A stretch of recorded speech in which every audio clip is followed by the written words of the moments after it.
Hey, how's everyone doing? It's me. Hope everyone is having a wonderful day. Just got done with a workout earlier. And today's video, well, a little different, a little change of pace. Now, if you've had really supportive parents growing up, consider yourself lucky. That is a great thing.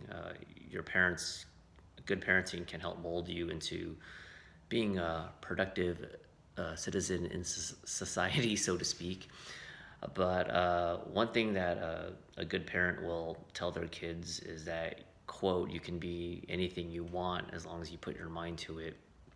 And I wanted to delve into that phrase. And this video isn't meant to be negative. I don't know how far you can get in this video, but there is a silver lining to it. So just stick with me real quick. So that whole saying, quote, as long as you work hard, you can be anything you want. Do I truly believe in that?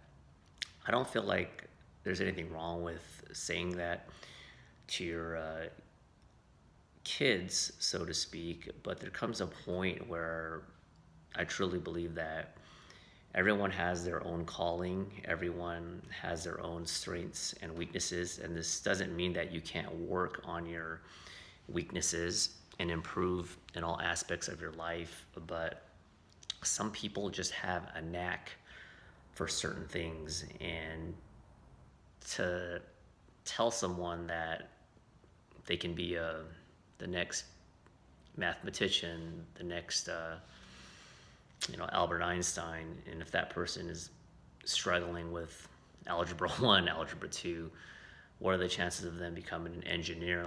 Now, like I'm saying, I'm not here to crush people's dreams or anything. I'm just trying to be more realistic. Everyone has a certain aptitude, certain strengths, and IQ levels. So if your IQ level is borderline, I don't know the ranges, but I think like under 80 is considered pretty slow.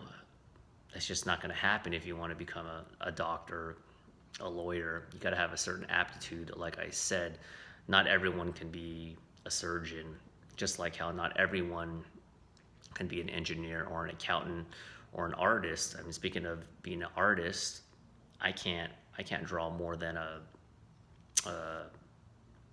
stick figure. If we were to play Pictionary, you probably wouldn't want me on your team. This doesn't mean that if I really wanted to draw a little bit better, you can take classes, I've heard, but I just don't really have any interest in it. So it doesn't mean that I can't become efficient in that department, but that part of the brain, it's just I just don't quite have it. And also with like math, despite being Asian and the Asian stereotype that all Asians are good at math. I mean, I wasn't horrible, but it didn't come naturally to me as well. I actually was a better writer and majored in English.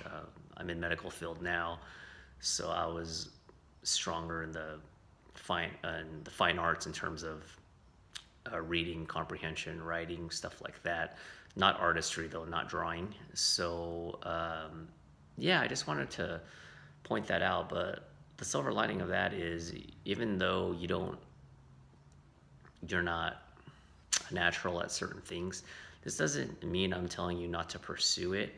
I just think that if you do something and you just are always behind the eight ball and you're struggling really hard, and maybe that's just not your calling, that's just the reality of it, and that's fine, because you do have your whole life. Hopefully you do.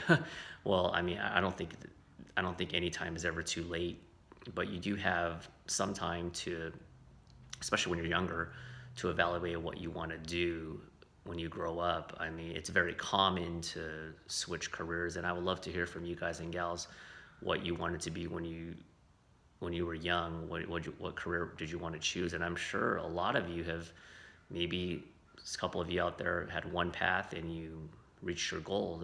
That's awesome. But for me, I was all over the place what I wanted to do.